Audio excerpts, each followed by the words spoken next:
our show. So come on in and take a seat. Warrior class, we got the keys. Dun, dun, dun, dun, dun. To get you where you need to be, just study our show, and you're gonna grow like crazy. Watching you will see. Dun, dun, dun, dun. Warrior class, we got the keys, just watch our show, 'cause it's for you and your babies.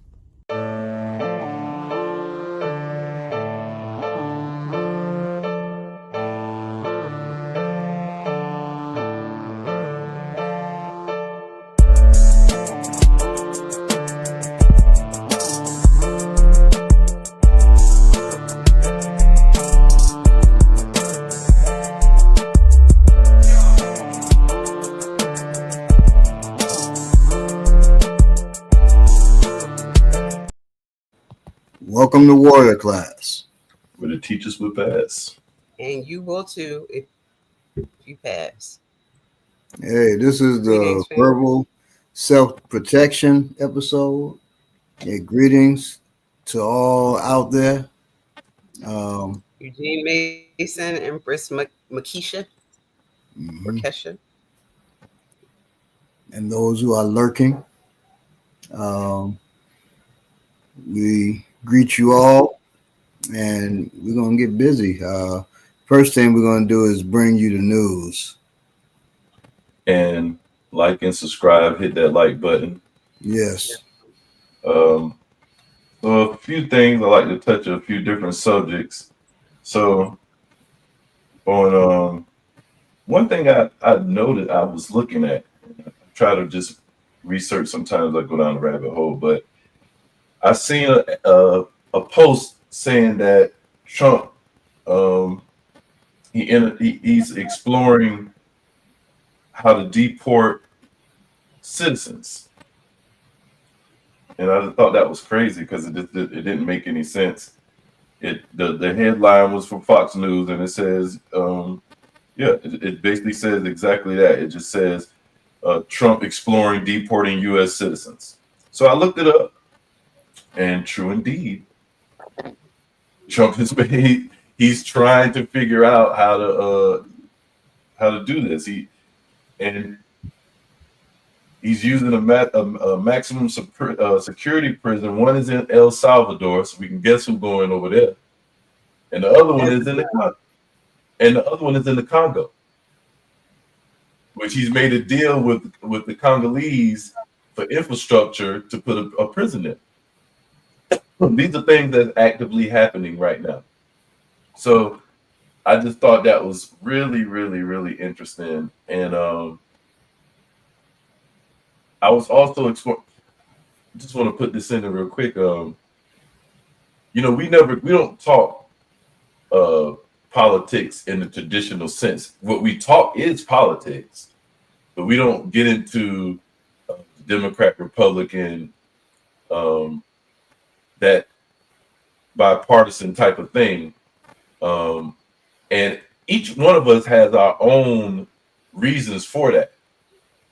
I just want to put this out for me personally.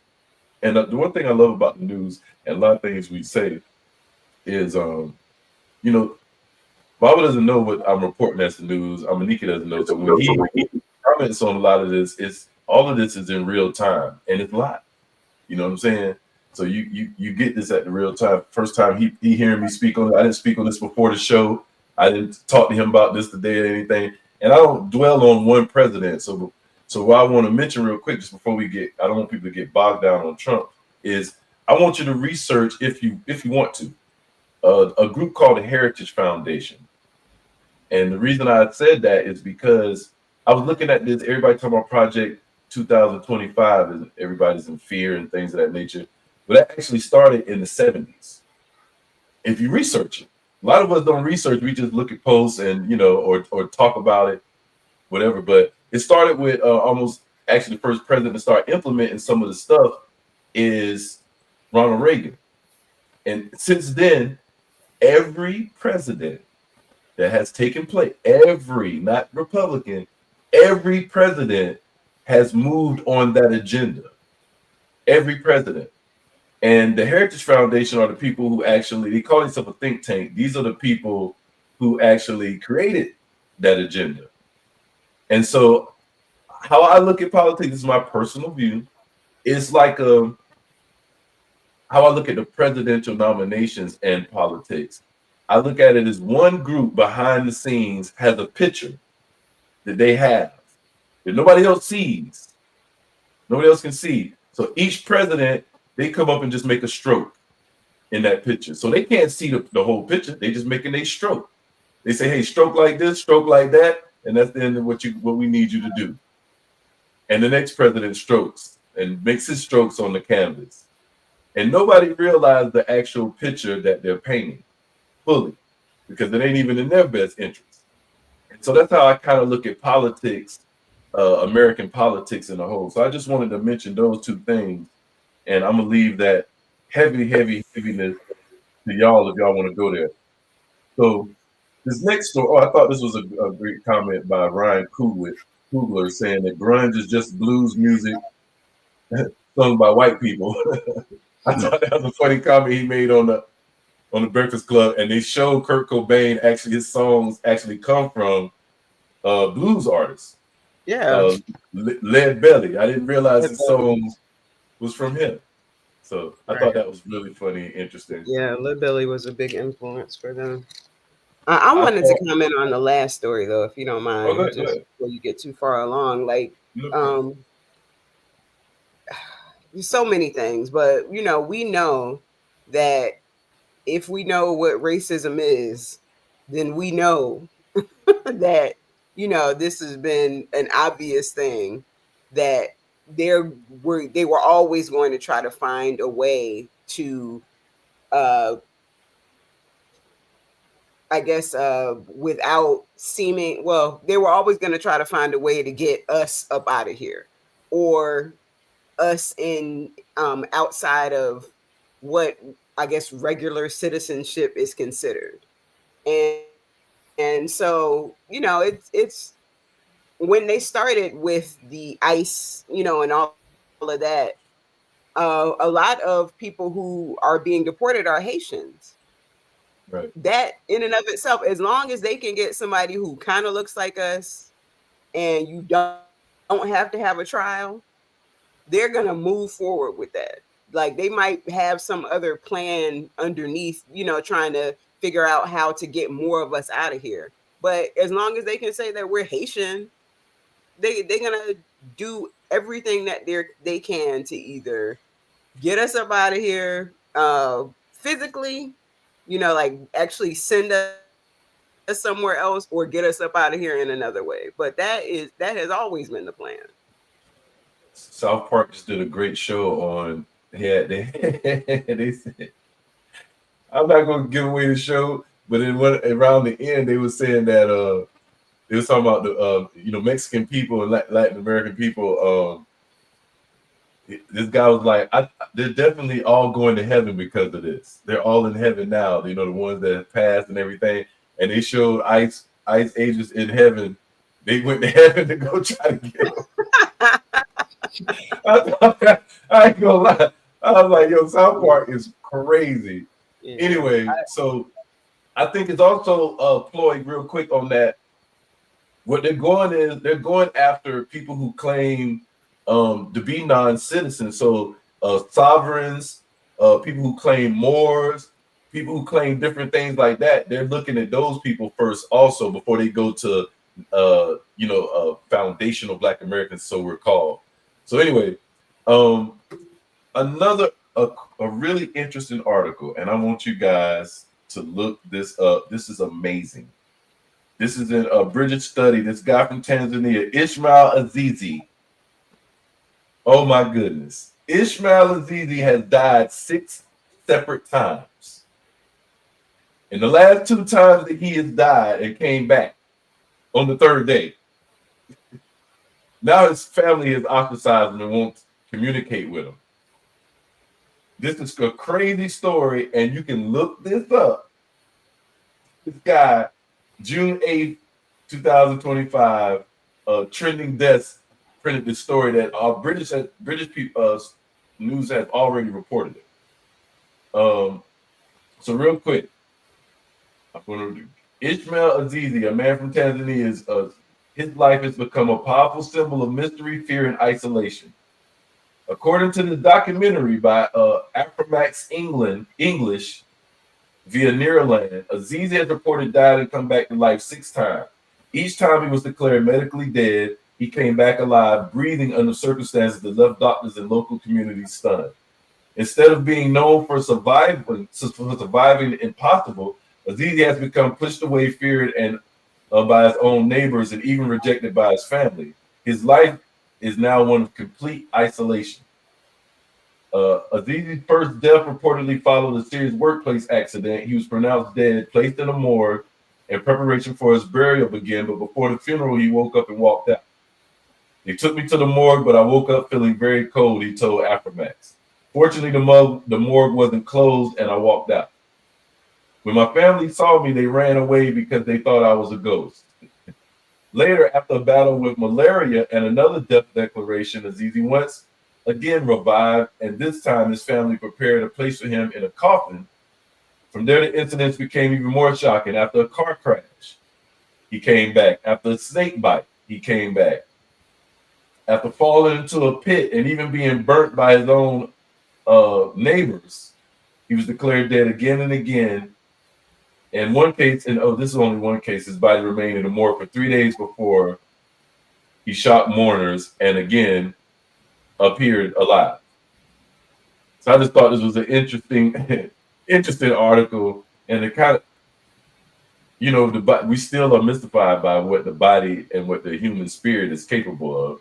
And I'm not saying that this man actually died. I don't know. I think if you shot him in the head, he probably ain't getting back up and nothing. But I just think it's interesting. We're still learning about the capabilities of us, and I thought it was interesting also because they did a science. I forgot which college it was that did this rating, but they rated humans' male genetics, the top ethnicities with the best male genetics, and 3 were Africans, Nigerian, Tanzanians, Ghanans, I think, Kenyans. 1 was American, and I can't remember what the 5th was. I think they just threw that in there to make some people feel good. But genetically, hey man, it is what it is. So that's why they're still studying our genetics. So I just thought that was really, really interesting. No, I'll say about the death thing. When I was in the military, there was a major who talked about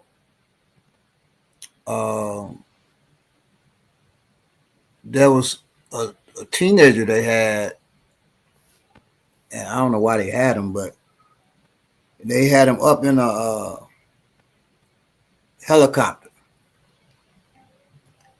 and it was a general in there, and he said, "I want to show you something." And he said the guy pushed the teenager. The teenager was strapped to a gurney. He pushed the gurney out with the teenager, and it fell to the ground. Teenager should have been dead. They landed the helicopter, got the teenager, put him back on the helicopter. Said after about 15 minutes, you just seeing his body repairing because it was all broken up. You seeing it repairing. Mm-hmm. And teenager said, "What happened?" And wow. He said that was from Project MK Ultra, some kind of that they were doing. Yeah. Now that came from a major in the military. And I know the military does occult things and things of that nature when you're at a higher level. So very, very interesting. Very interesting. I didn't know occult stuff, but right. Like certain officers, higher level officers and stuff, they do occult things. The last thing I was going to mention is just that animals are indeed getting smarter. That's been proven now. Some animals, like chimps, are starting to use tools a lot more for hunting, things of that nature. You're seeing animals act for humans. I posted this kangaroos in Australia now are pretending to faint in front of what's the people called? My mind is, but Aborigines. Not Aboriginals, but the people who come into the states just to safari. On safaris. I forgot what you actually call the people, but yeah, they're starting to faint for the people who not from Australia that they don't know the nature of the animal. So they faint for them. I seen that. I seen the chimps using tools and making spears. Oh yeah, they've long done that. Yeah, so they're starting to be able to making spears and stuff like that. I didn't know, but tarantulas kidnap frogs when they have children. They starting to kidnap frogs and basically make a deal with the frog. And so what happens is they put the frogs in their little pit with their eggs, and the frogs protect the eggs. And they protect the frog from any pet, for what animals that kill frogs. And they make this pack until to their younger born. And once the younger born, they let the frog go. So animals are starting to work in conjunction with each other, which they always have worked in somewhat. We've seen, I just posted about this dog, this neighbor's dog used to keep escaping, and she found out that he was going next door to this donkey and riding the donkey. The lady came out with her video camera, and the dog was on top of the donkey. They said, "What are you doing?" And the donkey took off with the dog on his back. They ran away from him. And so I just thought it was really interesting, man, how everything is getting smarter. Hopefully we are. I know our children seem to be, but hopefully we are too, just as well, since we are a part of that nature. So that's it for me and a little bit of news. I know I like to come left field with the news, but yeah, Research Heritage Foundation and the origins of Project 2025. You may be shocked to see how it crossed between, Democrat and Republican, how every president has helped the agenda.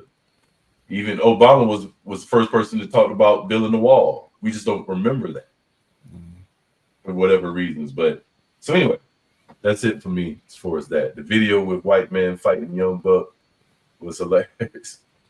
Or the one when the white man was fighting the kangaroo because the kangaroo tried to take his dog. Right. That was great. The newest one is the young white dude who was talking. He got the kangaroo holding him at bay like this. The kangaroo trying to swing on him, and he said, "Watch this." He brought the kangaroo close and kissed the kangaroo, and the kangaroo stopped, looked at him sideways, and then just walked away. He said, "See, I got him with that." That was a trained kangaroo. No way. The kangaroo used to the white man. I think the kangaroo used to the white man being violent, and when he wasn't violent, he was like, "Wait a minute, I don't know how to take this. It's different. It's different." It could be, but that was an interesting. I saw the one with the buck too.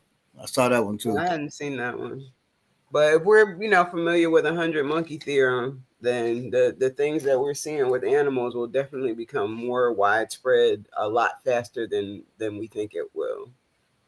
If you think of the process, what do they call that? Selection. I forgot the term when natural selection. Natural selection. If you think about it, the last fly in your house is the hardest to kill. You know what I mean? Like you keep killing all the dumb flies, and the smart flies is like, oh no, I ain't staying still. The nets and stuff, they don't stay still. They know if they stay still, they get it on the window, you gonna kill them. So hey, maybe it's a natural selection type thing. Maybe that's real. I don't know. I swear I look at mosquitoes, and one thing I've noticed, sooner or later science is gonna pick this up. Mosquitoes fly in a different pattern and they move differently after they've gotten your blood. Before they get your blood, they flying away where you just don't see them. And it's like once they get your blood, that's when you see them. That's when you see them looking for a way out against the window. Then you hit it, you see your blood. You're like, God dang, he done bit me, and you feel it later. But yeah, man, animals are definitely getting smarter, and I think it's natural selection. We killing off everybody except the smarter ones. The smarter ones making it to the top. So maybe that's happening with us too. Mosquitoes have definitely changed since I was younger. I remember going to Mississippi, visiting my great grandmother, and the mosquitoes I remember mosquitoes being so full of blood they could barely fly, and it would be easy to. They'd just be bloated, but when you hit them, your whole hand would be full of blood. I haven't seen anything like that anytime recently. Like things have definitely changed. I killed a mosquito. I was like 10, I think. It was just big ass mosquito. It was bloated with blood, and I hit it on the wall in the hallway leading into our house. Like in Chicago, you got houses where you open the door and it's a hallway, and then it's your door to your house, and it's a door to the other person's house if two people live in that, like apartments or whatever. Right. And I hit it in that hallway, and it left a permanent stain. It was nasty. Dang. A big ass stain too. So yeah, they are different because you don't see mosquitoes like that now. That is true. I didn't notice that, but yeah, when you was little and you hit a mosquito that done bit you, it'd be blood everywhere. Yeah. Even that used to have red blood, and now it doesn't seem like it. Yeah, it don't seem like gnats have red blood anymore. And I thought that was interesting. I noticed not too long ago. So just whatever. I know they're genetically altering us, so it makes sense that some of these animals. But anyway, that's the news. Greeting Petty Gibbs. Greetings, I Manifesto, Brittany Bowman, Jadarian.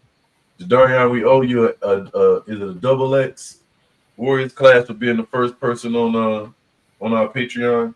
We ain't forget about you. Just so you know, we ain't forget about you. We haven't ordered another round of Warrior class shirts just in case you guys are waiting to put your order in. we have not put in the order yet, just in case, And if you're in the Virginia area, if you can get to Richmond, come on down. We got a workshop Friday the 28th? I think so. Or the 29th. I think we get there the 28th. So I think 29th is Friday. You're correct, sir. We have a workshop then. You can pre-register that Saturday at Happily Natural Day. So you can pre-register to get the address. We're going to be in Richmond, but they don't tell you exactly where on the flyer unless you pre-register. So you can pre-register. I think there's a link in Warrior Class, or I know African Martial Arts, or definitely the Happily Natural Day IG page. And you can always contact us. We can send you a link. You can hit us up on our IG or Facebook page.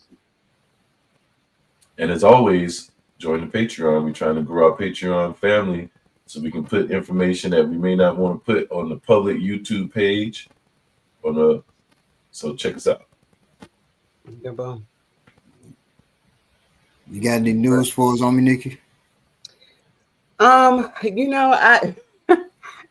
Actually, I don't normally have any, but this week I have been seeing a bunch of different news, but I can't remember any of it right now. One of them came to my mind while Bila was talking, but I cannot remember it. So I guess I don't have any news this week. I know we talked about watching out, having our young people make sure they're more alert, but I cannot remember. I know that I have been seeing a lot of missing children, missing Black people. I don't know if that's just I've hit that part of the algorithm or something from sharing things. But I keep seeing a lot of that, and I think it I wonder if that is part of some agenda, or if it is that we just have access to social media and we're able to get the information out there more than we were before. I've been So seeing that on social media, Facebook, where people have been reporting, like cousins and stuff and missing of that nature. I've been seeing that. Real quick on the health thing, because we try to say something about health each time we do the news. Just take care of yourself. I saw where we were reported to be the first generation to not outlive our parents, and I'm seeing that firsthand as I've been to a series of funerals, and even my brother, the mother of his I think his second child, she just passed, and I don't think she was over, maybe she was about 50, 57, 58 years old. So a lot of people between the age of 50 and 60 have been passing. And I think that's a growing concern for us, being the first generation to not outlive our parents. It says a lot about how we're taking care of ourselves. Stress also, how we deal with stress. I've been looking at being a wellness consultant. I got these two clients that have this disease I was looking up, and the thing about the particular issue that they have, which is kind of like Crohn's disease, is they tell you that they don't know how exactly, but it's largely affected. The symptoms grow with stress, and they can't really understand how that works, but they know that it's a fact. So I would imagine most things. Yeah, I was telling. I think I was telling Bob. I might have been telling you guys. I'm recovering from shoulder, collarbone, neck injury, and I left my shades in the bathroom at Kroger's. And when I thought I did, but I didn't. But when I thought I did, I got tight. I was like, "Oh shoot!" I'm pulling over, and I found them. But what I realized is that I made my neck hurt. I was having chest pains and everything. Yeah. Like that quick surge of stress through your body can really do a number on you. So I'm always concerned. I got a friend named Lamont who gets very upset every day. Like every day you talk to him, there's something that really upsets him. And I'm always like, man, be careful. My mom's the same way. Every day there's something where she just, oh my. And I'm like, every day? That's a lot to put on your heart. That's a lot. That's a lot. On your mind too. Yes. Yeah, Bo. And that's the one thing, I veer to say I want to lose my body before I lose my mind. Yeah, Bo. Now that might be a hard thing for some people to understand or see what I'm saying. But I hope is the last thing to go, because it don't make no good if I'm physically fit and I was out here, right? And then you might feel the same way if your mind is good and you can't move. But I can think. And boy, that's a big thing, boy. I want to be able to use this until the very, very end. So, my father had colon cancer, and he said, "Man, I'm about to beat this." That's his mind, and he did. Right. There you go. You got to have the right mind, man. Mind deals, completely with your reality. Your mind is your reality. Your mind controls the actions that you do. It's perception, impulse, action, basically. You gotta so it's your mind first, how you perceive things, and just your eyes. It's your eyes and your mind and your ears and in your mind. It's always linked back to your mind. Your mind and your brain are very important. That's why this is the hardest bone in the body, because it's trying to protect it. But your mind is more than just your brain, by the way. Your mind is three things. It's your central nervous system and brain. It's your endocrine system and your gastro whatever it's called system.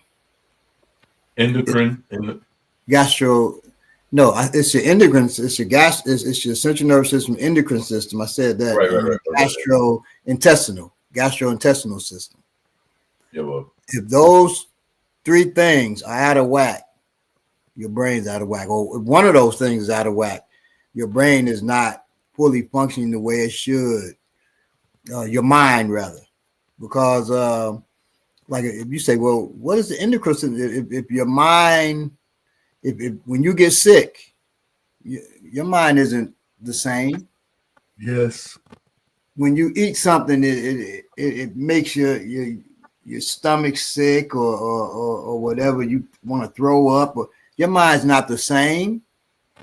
Right. The mind is those three things. All right.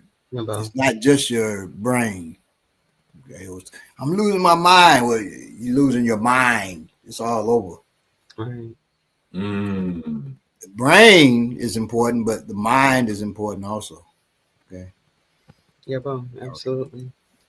I did think of the one story that I thought of, and I sent it to both of you, but I sent it to you for one reason, to review the second half of the video. The first half of the video, I have not confirmed this, but maybe someone out there might be able to. Supposedly, there's been a military style attack on an ISIS or on an ICE facility in Texas, where people I'll be back.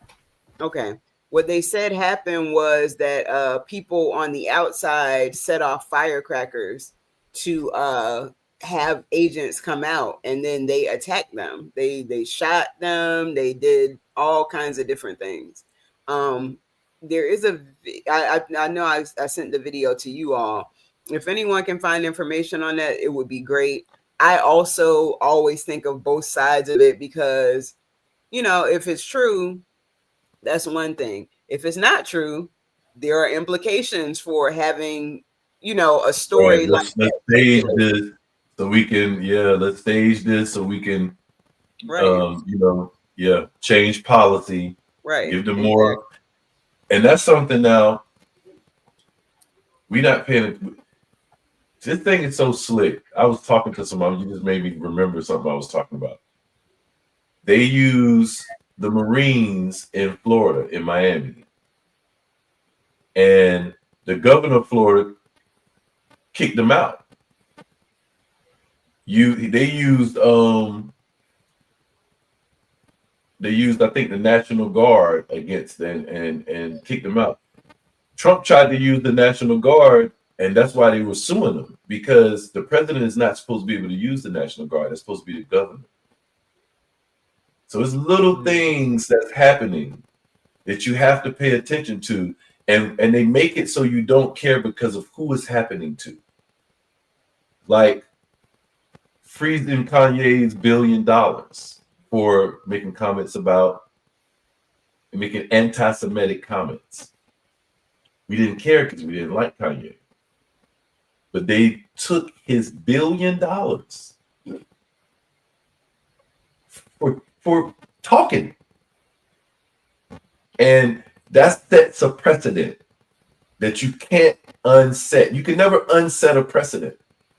So we have to be real careful about what we see and what we allow to happen around us, and we don't say anything because of who it is, because they are very aware who you think your enemy is, or very well may be, and they will use that to their advantage. Because we see something happening to this Klansman, whatever, we're not going to care if it's infringing his rights, so to speak. That's why Baba will tell you, and he said this, I think last episode, the episode before that, if he's not for the police or police state, whoever they're doing injustice to, that doesn't matter.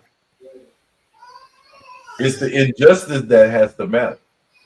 Yeah. And so we have to look at things from that side, from that aspect of it. Absolutely. I think that's very, very important. And I think I might have brought this up since it's along the lines of one of the stories that you brought up earlier. This was maybe a month, 6 weeks ago, but there was a young man who posted a video online talking about how he didn't care about, the situation with people getting deported, people being detained, and all of that. Like, it was one of us, young black man, and he was like, "Well, they're breaking the law. Why should I care? That has nothing to do with me." And I just commented on it. Tell me you don't know your history without telling me you don't know your history. Because like I said, obviously, whenever they're gonna start with them, but they're gonna find a way to make it Slaves about was breaking the law when they was escaping the plantation. You was breaking the law. You not only was breaking the law, you was going against the Bible. So, I mean, get out of here. It's like this guy commented about. I posted about the white people, not all white people, but the white people in New Orleans that were killing black people during that time and not allowing them to cross the bridge to the lights and the water in whatever city that is that's right across that bridge. And of course, you gotta, what do we care about them? They're criminals. They kill each other. That's what he said. They kill each other. So you don't say anything about that. And so some said, well, let me not respond. Let me see, what is the percentage of white people that murder white people? And do you know that percentage is 80%? It's 85. Right. The percentage of black people that kill black people in 2018, it was 82%. In every community, those numbers are all right around. Like, you do realize that that's proximity crime. So that doesn't really exist for real. But people don't look that up. So anyway, we can get to it, Bob. I just thought that was very interesting. Very interesting indeed. Very interesting indeed. My mama called me, asked me what size t-shirts I wear. It's great to have a mom that still wants to buy you t-shirts. Greetings, Knox. Greetings to the Spider-Man 7285. Shout out to, I think, what time is it? And yes, Petty Gibbs, we love that you're here. We appreciate it. And real quick, I do want to, sometime my mama said that. I just want to send a rise in power to my aunt, Denny Simpson, or Foy Simpson. I used to refer to her as Miss Deanie Mae because I always thought that she kept the maid. Like, my mom's name is Betty Ann. She don't tell nobody that. And same, all the sisters have that in their names and they try to hide it. So me being funny as a child, I used to call her Miss Deanie Mae because I know she ain't like the Deanie Mae part. But I just want to send a quick rise of power to her because I said this at her funeral. And the funny thing is, I thought I'd be all tore up because this is my aunt, my next door neighbor for my whole life. 30 years she stayed next door to us. Every vacation I went to and I went to every theme park. My mom made sure she did that for us. Well, my aunt Deanie was there with her children. And I never even seen her without all 7 of her children. And she was my next door neighbor, had 7 children. My mom had 3 boys, only 3 children. I would go over there and eat every day. Even if my mom made food, I would still go over there and eat their food every day. She never told me. My mom would fuss at me and tell me not to do it. I did it anyway because I was greedy. And my aunt would say, "Did you eat today?" And I'd be like, "No." And she knew I was lying. And she would still let me eat there. And they never treated me like they should have treated me for eating their food, 7 children. And she was the only woman, I thought about this after she passed. I don't know any woman who has over 5 children and still remains soft as she has, that she did. She was always soft. She never raised her voice. She was always so ladylike. Like, I've never seen her, God damn it, do this, like 7 children, 6 boys. You'd be crazy. Most people would be, while I'm saying this, my mom was beside me saying, "Stop throwing shots." I'm like, "You should be quiet." But but I wasn't throwing shots. I just was amazed by her grace. And I know it was just a powerful thing to witness from a woman that had, like I say, 7 children, always being very, very feminine and keeping her womanhood at the forefront and just being a great person. She was one of the greatest human beings that I've ever met, like that I've ever seen. So shout out to her, and my heart goes out to her children because they lost their father and their mother in a short time span. That has to be really, really hard. So just wanted to send a shout out to them, Chris, which I'm part of. To her. Rest in power. Beautiful memory. Yeah, bro. And Siriel, I just greetings to you. Siriel says, "Speak life, fam. Love you all." I appreciate that comment very much, and we do our best to do that. I would say more maybe in everyday life than necessarily reporting the news on Warrior Class, but we are very aware of that. But thank you, appreciate that. Siriel. I think so, Siriel. I don't see that person at all. I had to stroll down. I had to press the thing. The new people. I see Petty Gibbs, iManifesto, Eugene Mason, Spider-Man, Knox. Yeah, scroll down. Siriel, I see it now. Okay. Yeah. Goodness. Peace to everybody. Please hit the like button as we. And really, every episode of Warrior Class too. We try to speak life. The Warrior Class is about life. It's about right. Yeah, that's what the whole show is based on: surviving and thriving and living, preserving your life and the lives of your loved ones. And what we seek to do is, I told a student this once. I said, we learn to survive, but we also must learn to strive. So after survival, then what? And that's why what every person can do is important. I had another student, Ile Majayi, spoke about her because she did her hair. She said, well, what value am I going to have? If we survive, things collapse, and then we rebuild, and what can I do? I said, well, doing hair is important, especially for Black folk. And knowledge of hair. Hold on. Close what? My daughter's behind me with no clothes. Excuse me, y'all. I can't close my computer. I mean, I'm on the show. You can put your finger over them. That's what then I close myself too. But I forgot what I was saying after that because she came up in here and flashed us all. But hilarious. Speaking life in Warrior Class. So Ile Majayi, I just said you have a place because Black folk gonna need their hair done. Right.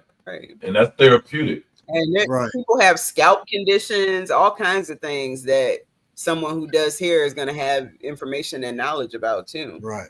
And that's the same way once you escape extreme conditions, which your community could be that at a young age. And you all you've done is survive, and then you become somewhat successful. You have to learn to live a different life than what it took to escape what could be extreme poverty, or or abusive conditions that you may have grew up with. And you realize that as an adult, or you should, as you constantly assess your behavior and your character, you got to say, I needed this particular personality trait to survive, but do I need it now on this next level? Is it serving me? Yep. You know what I'm saying? And so we should be constantly evaluating that in our everyday lives, because most of us had to survive our childhood. Not all of us, but some of us had to survive our childhood. And, now we need to realize what we need to actually thrive and make it to that next level of life and living. Absolutely. I would say even with sort of being a person who's re-Africanizing, learning about the different communities in the conscious community or whatever, I remember there was a time that I always wanted to wear African clothing. If I wasn't at work, or something like that, I used to make sure. And I think that has a place. I wanted to make sure that my son saw himself a certain way. But the thing about it is when you get to a certain place mentally, you don't always have to see that. You know who you are without having to look at your reflection and, put yourself in a certain place doing that. It's not always necessary, but there is a time, especially when you're newly coming into something, that you do kind of need that. So yeah, there's levels, and you gotta be reassessing those things. Let me say this: neophytes in anything are the worst. It's like zealots. Yes, they're zealots. A neophyte in a fraternity, a neophyte in the conscious community, a neophyte in the African community. When people come to Ifa, when they first come, they get real zealous. I mean, real zealous. Beyond, like you don't see me with a leke on and stuff like that, right? But I mean, once in a while you'll see me with a leke on. But there are people, they wearing 50 leke. When I first started, I wore all mine. I wore all of them all the time. I know it's got to be heavy on your neck. Kunle too. I know that's heavy on your neck. Wearing all that. I would just wear, back in the day, after my first year, I would just wear like an leke to match my clothes. Or an leke to, if it was Ogun's day, I'll wear that leke. That makes sense. But right. Yeah, I wear a leke to match my clothes, and then I knew other people who did that too. But it was so bad. I knew this priest, like we had bought African clothes, but these were more Muslimish, like the long top and stuff like that. And he was like, only Babalaos can wear this. I'm like, get the fuck out of here with that. That is bullshit. Only Babalaos can wear a certain clothes, like the Agbada, which is the robe. Only Babalaos can wear it. No, get out of here with that, man. I said, get out of here with that. You're like, what? I said, people have been wearing this who are not Babalaos for years, for decades, for hundreds of years, thousands of years. So what are you talking about? Get out of here with that. It's how we do it, everything. Or people will say, oh, this the first religion. I'm like, no, it's not the first religion.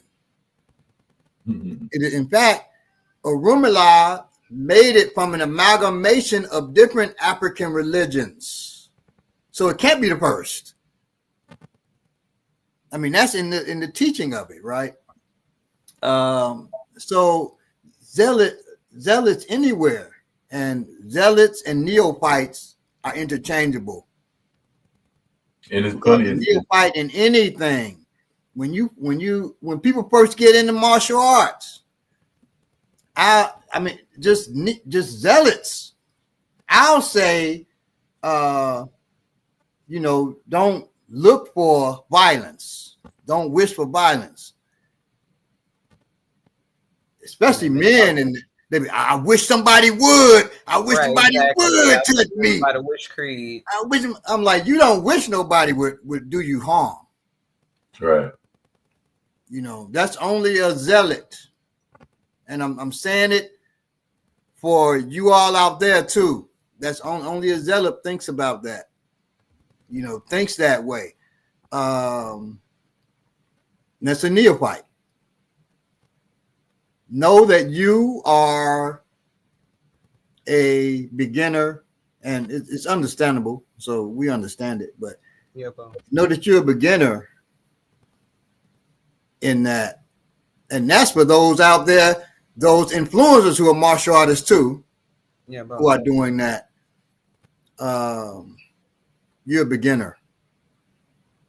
Back in the 90s, you knew who was good. This is short.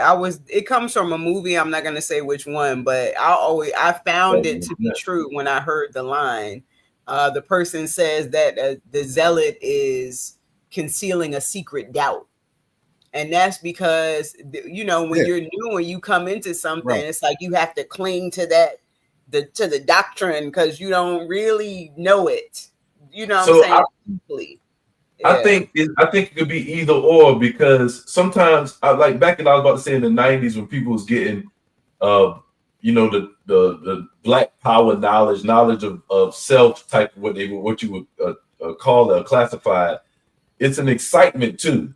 And you used to always tell the brother who just got the knowledge, because do you know the black man is the original man from the, like he telling everybody in class and I'm like, yeah, you could tell he just getting this. You know what I'm saying?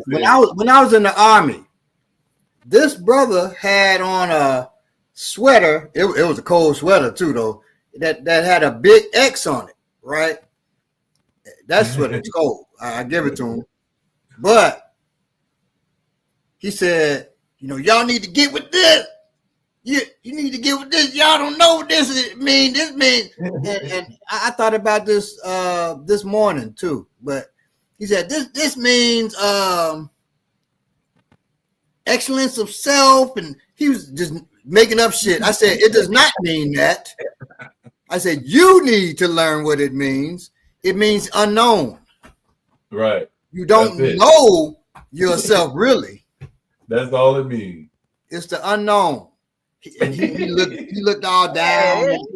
He looked down and whatnot, and you know, then we just me and two brothers who I was cool with. We just walked off, and you know, then got in the car and drove off.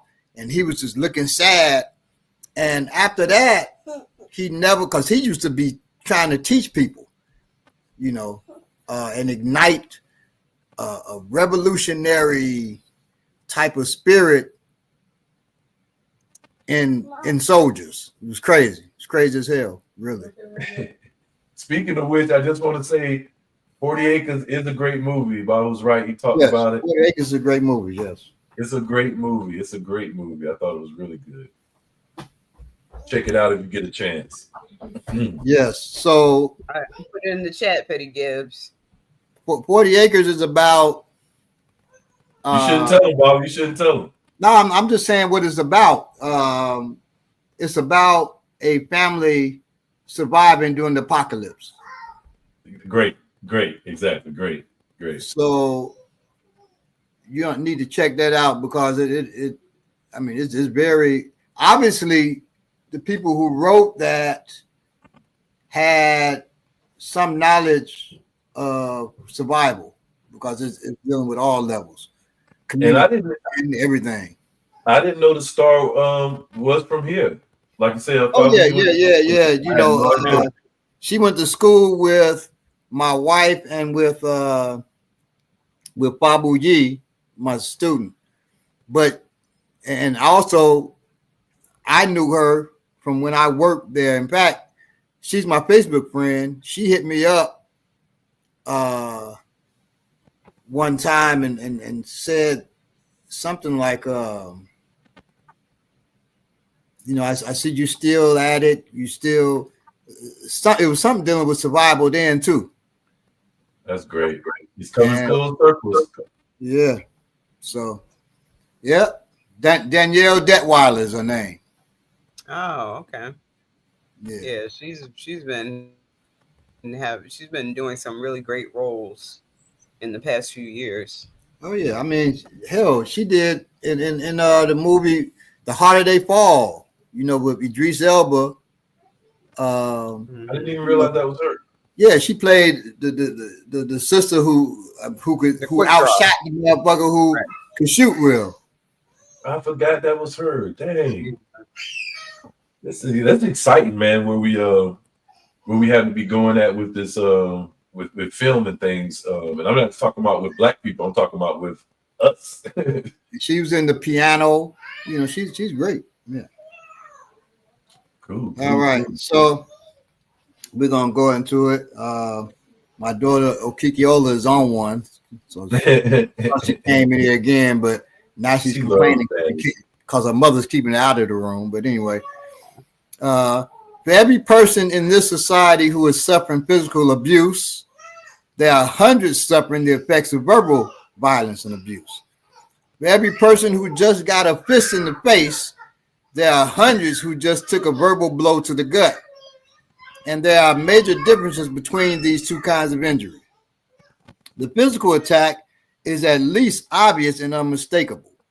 When someone strikes you physically, you can call a comrade, your big brother, or even the police.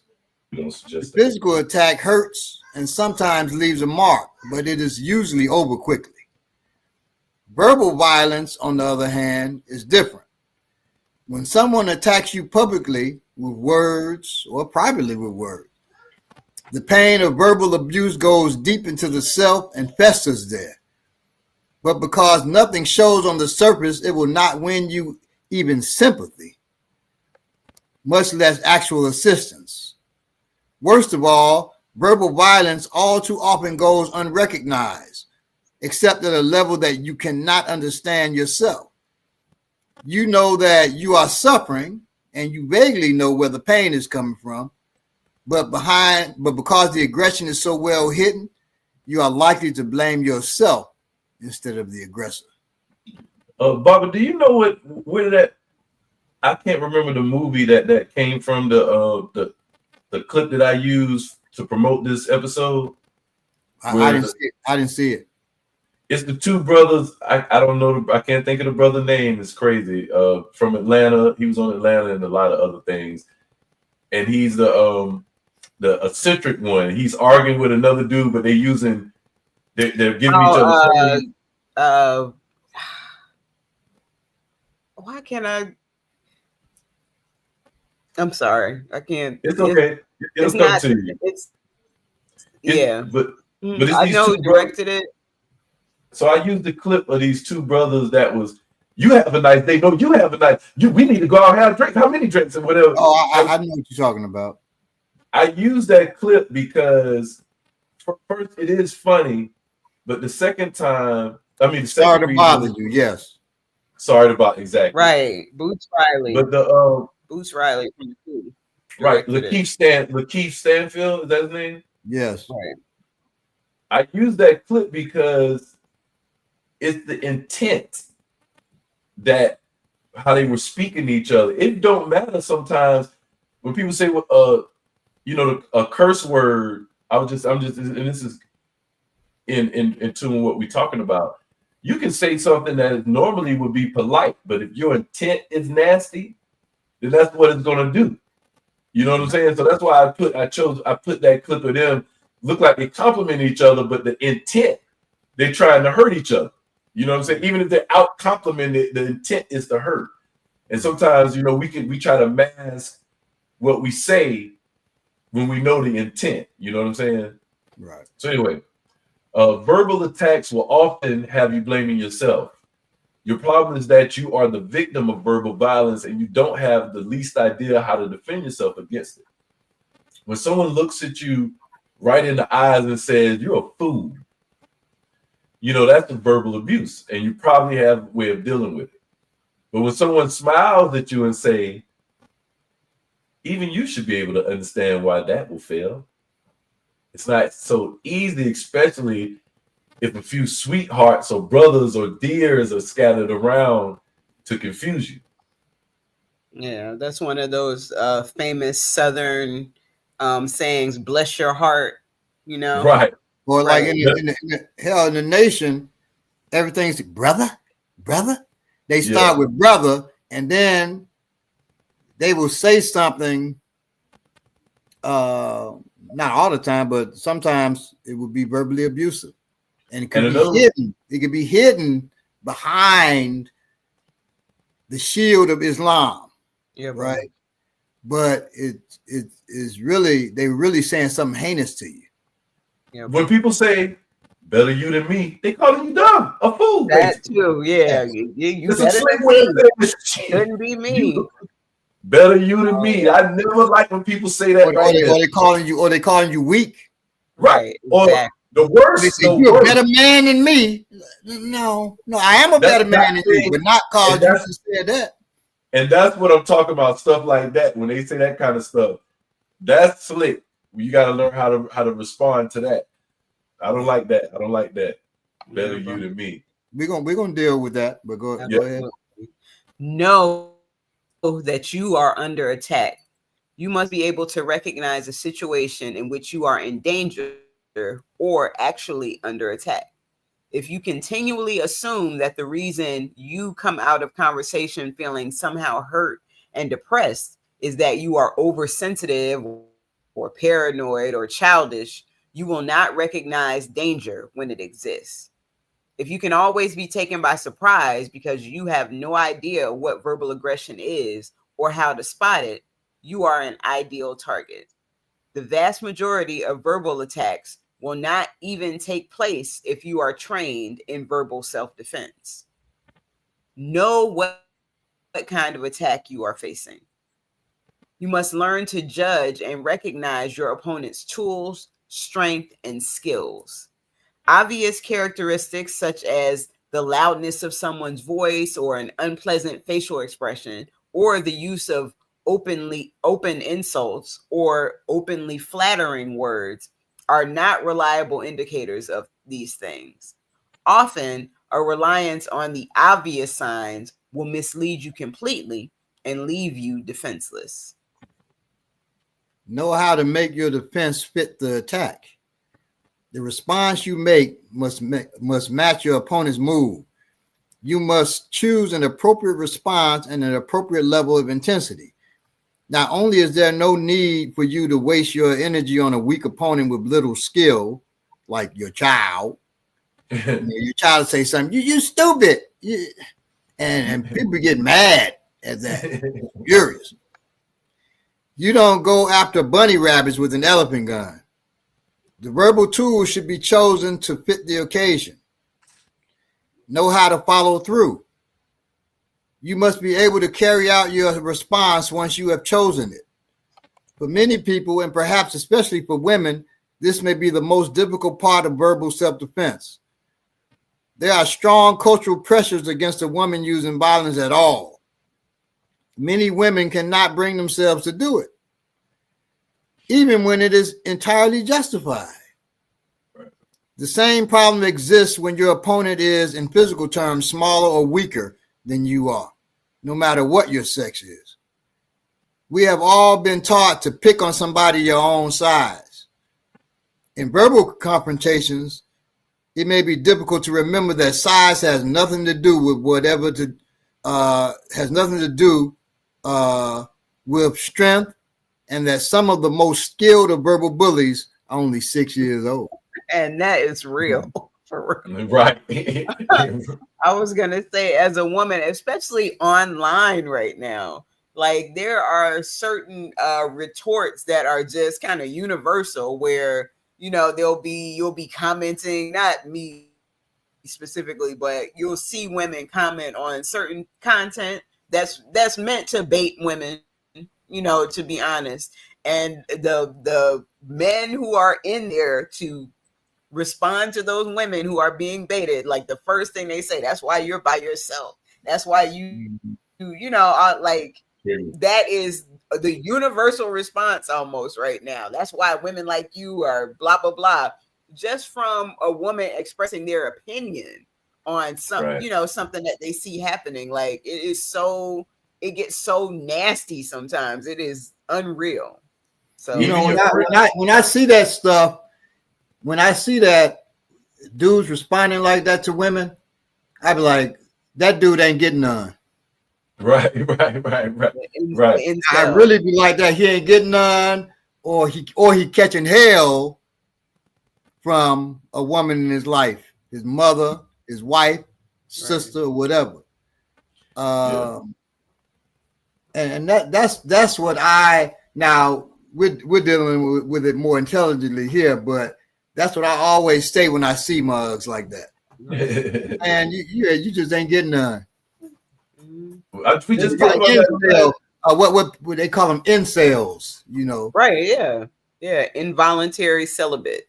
Right, exactly. We just talked about that. For those who don't know, that's what that means, involuntary celibate, incel. Yeah.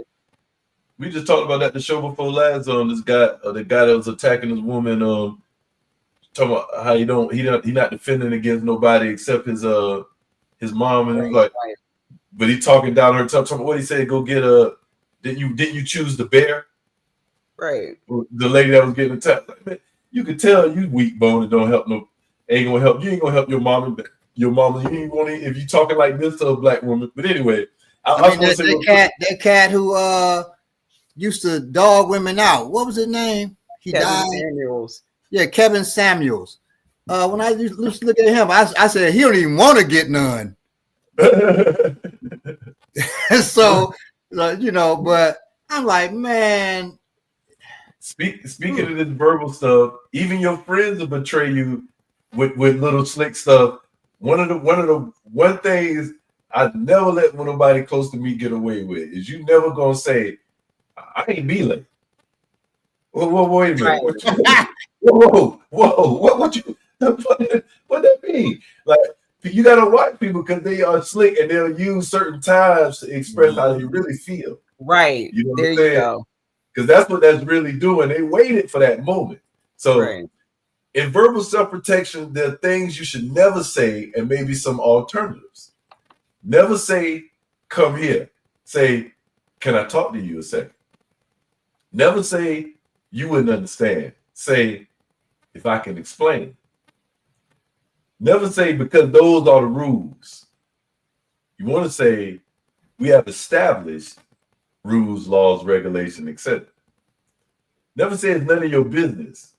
Say, I'm not permitted to elaborate. You never say, what you want me to do about it? Say, unfortunately, I cannot proceed any further. It's out of my hands now. Never say calm down. Never say calm down to people. Daddy. Right. Say, hey, take a deep breath or drink some water. Water solves a lot of problems. Never say, what's your problem? Say, can I help you? And these are good for the mind. Like, it's just the sleight of hand almost with some of these sayings. Like, you know, if you late, you don't want to say sorry I'm late. You want to say thank you for your patience. You know what I'm saying? So it's just a slight way of wording things. You never say you always, because that gets people in arguments. Say, I understand you're upset, but in my opinion, never say, I'm not going to say this again. Say, we need to resolve the situation, so let me say it again. Never say, I'm doing this for your own good. You say, my actions are going to help your situation. Here's why. Never say, why don't you be reasonable? Say, let me see if I understand your position. Then paraphrase their own words. Let me tell you, that last one, I've used almost since I was 18. When somebody asks me for something that's close to me, I care about, and they ask me for something I think is ridiculous. To do something for them ridiculous, hey man, you'll pick me up. I'm about 30 miles out, and then I need to go across over here. That's about 30 minutes over here, and then drop me off. So I say, okay, so you want me to go over there, drive there, pick you up, take you to by the time I don't even get to finish before they stop me. Well, you know what? That's a lot, man. Never mind, man. I tell you what, I'm gonna call you when I get to so-and-so. Maybe you can pick. Like a lot of times, if you just repeat back what somebody says to you that you believe is outlandish and ridiculous, they'll get themselves in what you're saying and won't even allow you to proceed on what they was asking you to do. Right. That's like I say, my dad was a retired pimp. My mom was ordained, so I preach game sometimes. That's the game. If you repeat, if sometimes you just repeat stuff back to people, they'll realize they sound ridiculous. Go ahead. They also, I've seen people talk about that when someone insults you, to repeat it back. You know what I'm saying? Like, all the time. Or even just ask them to say it again.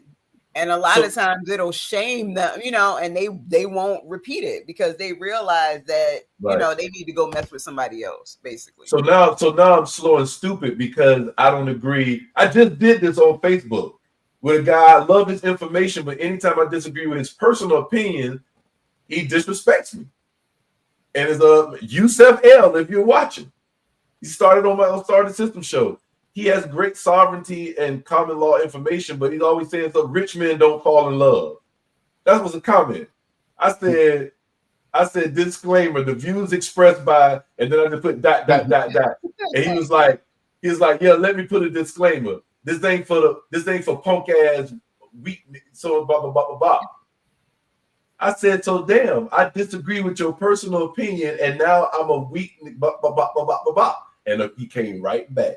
Brother, I ain't saying no. I'm just, yeah, Nick, that's what you're saying. I'm gonna see you one day too, boy. You better watch your mouth. Anyway, I'm sorry. That's what. All right, let's keep going. Hold on. Petty Gibbs says, I'm in Cleveland, Ohio. There is no shame. I feel you. I understand that. The thing that I saw about that is more in like a professional type situation where, you know, people can't get as wild as they want to, you know, but if someone like tries to low key insult you or high key insult you, where it's a more controlled environment, there are things that you can kind of say back to them. So don't stereotype the whole. We're gonna deal with that too. Y'all revealing too much. I know. We get hype, Bob. We get hype. Sorry about that. Okay, think as the other person might think and speak with their perspective in mind.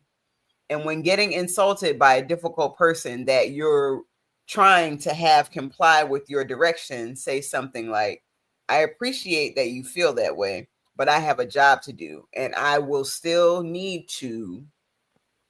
Or, I understand how you might see it that way, but, and when dealing with difficult people, it is essential that you have empathy and active communication and that you use de-escalation. Let them spout off, but you have the last action. Bobby don't be doing this with me. When I be like, Bob, I think you Bobby like, fuck what you think, man. I was like, oh, okay. My fault. Go ahead. Couldn't be me. Now, when you are being verbally attacked, interrupt by saying something like, whoa, let me understand what you're saying. Then paraphrase their insult, right? Or listen, or you say that, listen, then say you are feeling X because of Y, right? You are feeling mad because so-and-so. You're feeling, you know, you do that when a person is verbally attacking, you just interrupt their ass. Say, whoa, whoa, whoa, whoa. So let me understand what you're saying. You're saying that, and then, like you said, say this what they, you know, said over. Right. Mm-hmm. Works like a charm. So when being criticized, look him or her straight in the eyes. Hold your argument until it is appropriate and give it calmly. Nod and show that you are listening. That's very important instead of why somebody talking you. Right. You know what I'm saying? Use phrases that confirm you're willing to work with him or her. And when you have the floor, don't only defend yourself, but show you're willing to work with the other party. Listen without. I got this from Dr. Phil when I was a young lad.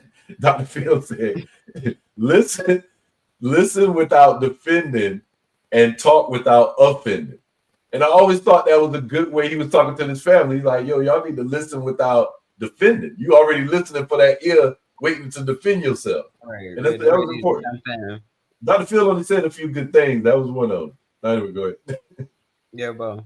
You know, even like they say, even a stop clock is right twice a day. There's clock. definitely like I've gotten jewels from lots of different people. Yeah, you can learn a lot from a dummy. That's what the commercial needs to be in real yeah, good. most definitely. Not that When Dr. giving Phil is a dummy, I'm just saying. Yeah, I got you.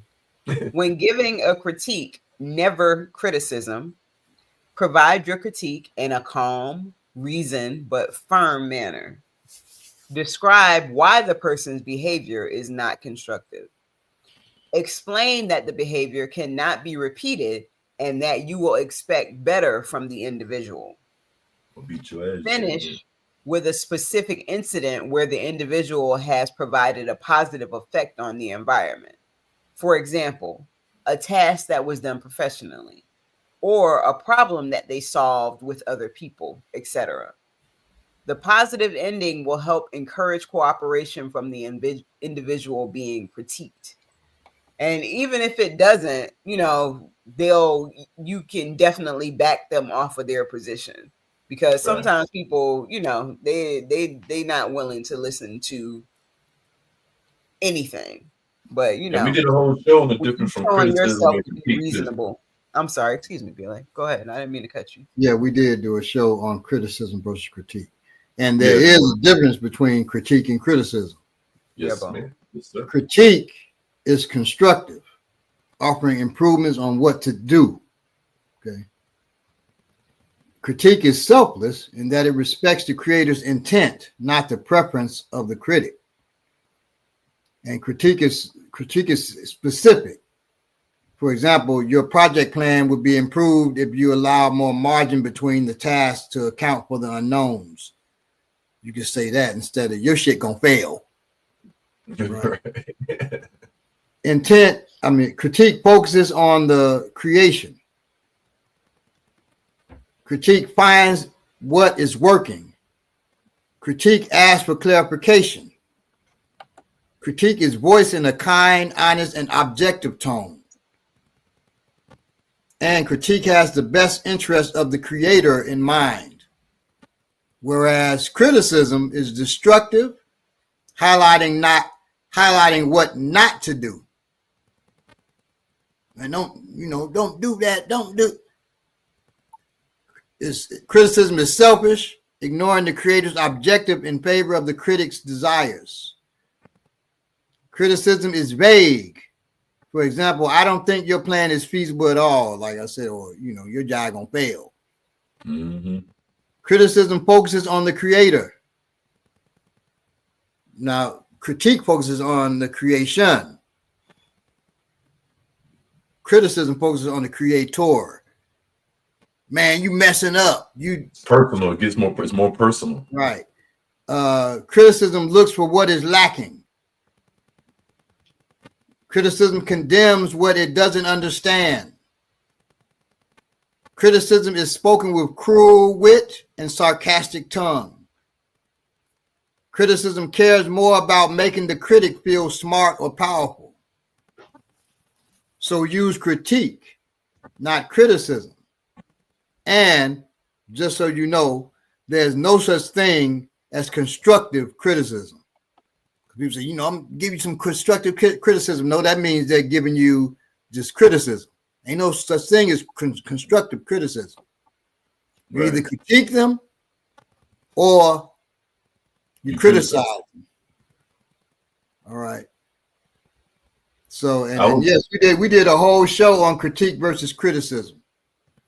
So I used to manage this trucking company, and one of the truck drivers had a place to rent. So I rented the place, and while I was renting it, it still needed work done on the floor. So one day he came there and he was fixing the floor while I was there. So he was walking by back and forth, and I realized he was paying attention to what I was writing down in my notes and looking on the computer. I was about to represent myself. This was Sunday. I was going to represent myself Monday in court.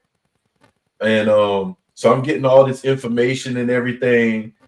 I'm watching some YouTube videos and stuff about things to say and what not to say and whatever. And he walked by like 3-4 times and finally said, "Man, what you look at all this stuff for?" And I said, "Man, I got to go to court tomorrow, and I'm going to represent myself." He said, "You going to jail," and walked away.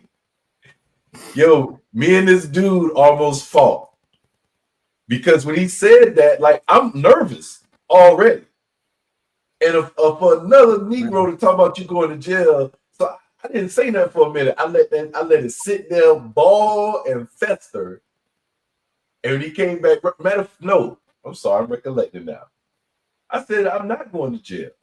After he walked back around the second time, it was some time passed by. He said, "I bet you $1,000 you're going to jail. I can bet any amount of money you going to jail. You go to that court trying to represent yourself, you're going to jail."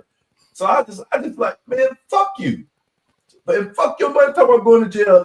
And next thing you know, I'm talking shit to him. You know what I'm saying? And so he can't. I'll go back to studying. I just said, "Fuck you, man. You don't know nothing about law. All you know is truck driving." I didn't say you can barely talk properly. So you can't tell me what's going to happen to me. And I let it, after that, that's all I said. I went back to write my notes and shit. And I felt something. I turned around. This is a big dude. I swear. He behind me. We're doing this. I got to let you see the hand doing his hands like this. Right? And he got tears in his eyes. That's what he got tears in his eyes. Like, man, you sit there talk about the way I talk. I mean, I don't appreciate that. I don't appreciate that. So I'm looking at him. He's behind me. First of all, I look like this, and he behind me. So I'm sitting down. I'm the one that's really. I thought I was mad. You know what I'm saying? So I'm in a split second. I'm like, okay, I'm not afraid that he's big, but in the situation I am, I have to be very careful. I almost believe he had a hammer too, because he was doing the floor. So he had a hammer in his. Matter of fact, he had a hammer in his carpenter pants, right? So I'm like, "Hey man, you told me that I was going to jail. You know, you don't know nothing about what I'm doing. You just came out. I got real calm. You just came out and told me I'm going to jail as a black man. You know what that means to me? You know what I'm saying? Going to jail, like you don't know what's gonna happen there, man. You don't even know what my case is about or anything, man. That wasn't the right thing to say. You know what I'm saying? And quickly de-escalated the situation, because again, when you're talking to people, you don't realize what they got going on. When you insult somebody or criticize, you don't know what that could do to them, to their spirit, what it could provoke. So that's why I gave that example, because understanding how to navigate in a conversation could save you physical altercation. And once I fight the person that I'm renting the spot from, what's gonna happen then? Even in physical altercations, you can say things to avoid it, and not some mealy mouth or nothing either. I had a dude. I was sitting at a table at a college. I wish my wife was still here. She could tell the name of the college, but we were at a college, and we had flyers because I was bringing out my first book, Discovering the World Within. So this guy came to the table, a brother, and he picks up the flyers he's reading. He said, "Man, a Chinese man to come in here with all y'all ass." So I just said to him, "But you won't. You won't with one eye ass." He looked, and I stood up. And I could just see the fear. And so then, but he was still in the area. Then it came time for us to do a demo because we were doing a demo there too. And we did the demo, and I said, "This is dedicated to you." I pointed at him, and I was rocking the students. You know, I'm sure they said, "Damn, why you say that?" Because now we getting, you know, jammed up. I was throwing the hell out of students. I can only imagine. Then I just saw him like, look, you know, clutch the pearls. Punks always clutch their pearls. He clutched his pearls, and then he ran out of there. I mean, ran out of the place we were in. Probably the realest thing he ever seen, martial arts wise. Right. So, you know, and in that, I dealt with that a certain way that I wouldn't deal with if somebody gave me another insult. But you're gonna tell me a Chinese man to come in and whoop all of our ass? One Chinese man will come in and whoop all our ass. That was insulting beyond what I could accept. Especially knowing that, you know, I've worked in clubs and dealt with the triad and stuff like that and whooped their ass. You know, I had a dude in Club Visions here. The waitress came to me and said, you know, these guys grabbed my behind and stuff. I said, what? And now in the back of my mind, I'm thinking, damn, I don't want to, you know, just fight this whole group of these dudes and they gangsters. It really was gangster night at the club, to be honest. Because there was triads there, Yakuza, other gangs, you know. So anyway, mafia, for those who don't think the mafia still exists. So I look at it's one brother, he's doing security down at the door. This motherfucker, he sees I'm getting ready to go. I look to him, I give him the signal that I'm getting ready to deal with somebody. He goes out the door, closes the door. This coward. I said, this motherfucker. So I had to deal with him by myself. So I said, look, you grab the waitresses behind. You can't do that. I'm going to have to ask that you leave, you know. And this dude, he's sitting down and he, you know, snapped his fingers, I guess, for the other dudes to deal with me. When he snapped his fingers for the dudes to deal with me, I hit him. Boom! Right? Oh, damn. Right? And then he jumps up and grabs my hand. I lock him up. So I got him in a lock. And then other one's coming down. So I hit him and knock him back into his seat. And then I'm just tossing these little dudes. Now, get your ass out. I'm tossing them. I don't care about no kung fu, none of that shit. One of the dudes jumps into the middle of the dance area and throws up praying mantis hands. I just walk up to that fool. I was like, get your ass out of here. Slap him in his chest. And he, from slap to his chest, he just buckled up and got out of there. Like I told him. That was the worst. The only thing that scared me was after I was taking the train home. And I was like, if these dudes drive by and see me waiting, and the train in Atlanta, it doesn't start until 4:30.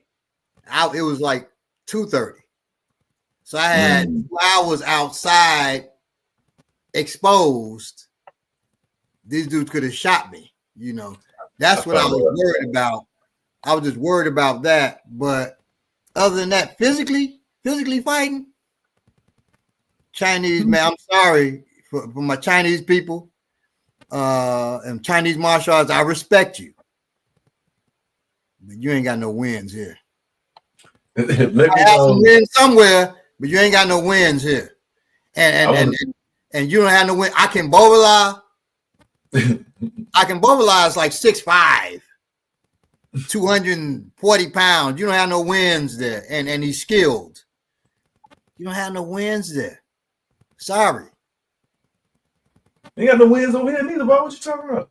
No, not with you. Not with Dominica either. The way I heard that was, I can Bobola ain't be late. That's what I heard you say just now. They didn't have no wins with none of them. My wife was there.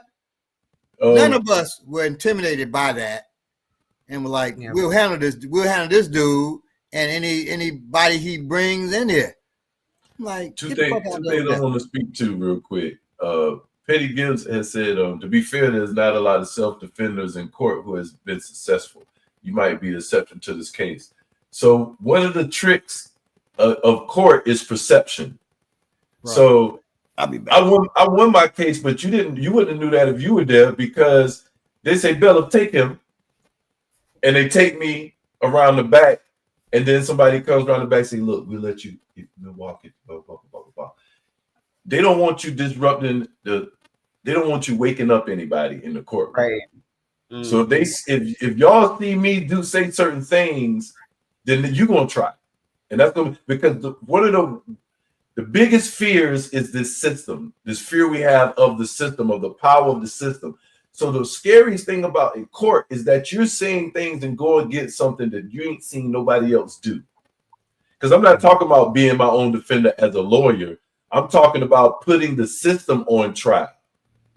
When I go to court, I put the system on trial. Under what authority do you have to identify me with the piece of paper that you have in front of you? You see, that's not the same as the legal color of law that y'all trying to argue. I'm not even letting you go there. Before you can even go to these charges, I need to understand under what authority do you have to even identify me as that piece of paper that you're holding right there, because that's not who I am. I'm right here.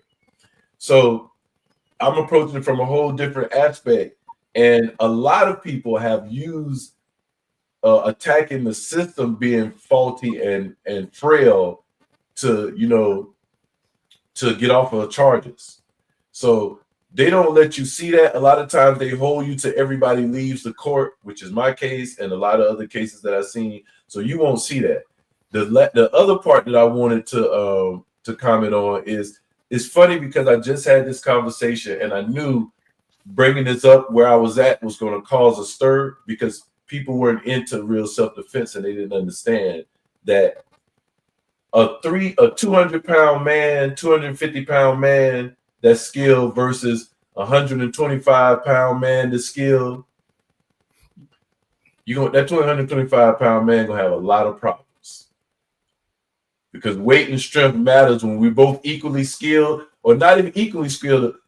The smaller person can be so much faster. Well, it depends on the art that they're doing too. Definitely. So when we go to, hey, Michael Jai White said he can beat Bruce Lee, I brought that up in the at Lamont's house because I knew everybody there was untrained and be like, oh man, Bruce Lee would have. No, that's not the case. We love him. The first person said this, man, Bruce Lee would kick his head off. I said, no, Bruce Lee wouldn't kick above his waist, because if you understood Jeet Kune Do, it's not, or Jeet Kune Do, however you pronounce it, JKD is not the same as in the movies. He didn't teach kicking above the waist because he knew that was too dangerous in real life. So that wouldn't even happen. And Michael Jai White is better trained at a more realistic fight and more realistic combat than Bruce Lee was at the time. And he was better trained. Right, he's got a lifetime. But Bruce Lee trained about 2.5 years or something like that. Right. How in the hell you call him a master? Exactly. You trained 2.5 years. You haven't mastered yourself. So you ain't mastered no martial art in 2.5 years. He was just an exceptional athlete. And I've seen exceptional athletes walk in a martial arts dojo and whip ass because their technique ain't based in reality. And this dude is just, all the black people, when we started wrestling, I was the first generation of black people that wrestled at my high school. We didn't know no wrestling, and everybody went to the States. Why? Because all we did was slam people.